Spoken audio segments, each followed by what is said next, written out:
కొవ్వు పెరిగిపోయి ఊబకాయం తయారైనటువంటి వాళ్ళకి ఈరోజు మనం చేసేటువంటి ఒక చిట్కా చాలా అద్భుతంగా పనిచేస్తుందండి.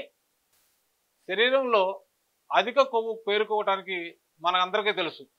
అధిక ఆహారం, కొవ్వు పదార్థాలు ఎక్కువ తీసుకోవటం, ఫాస్ట్ ఫుడ్ లాంటివి తినటం, నెయ్యి, నూనె పదార్థాలతో కూడినటువంటి ఆహారం ఎక్కువ తీసుకోవటం, దానికి తోడు ఒక టైం అనేది లేకుండా ఆహారం తీసుకోవటం, వీటి వల్ల శరీరంలో కొవ్వు పెరిగిపోతుంది.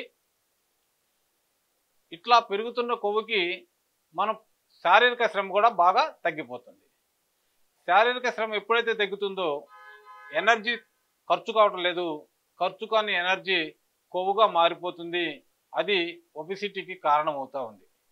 ఇలా పెరిగిపోవటం వలన వాళ్ళ శరీరాన్ని వాళ్ళే మోసుకోలేకపోతున్నారు, గుండె జబ్బులకి కారణమవుతున్నారు, చిన్నతనంలోనే మరణాలు కూడా సంభవిస్తూ ఉన్నాయి.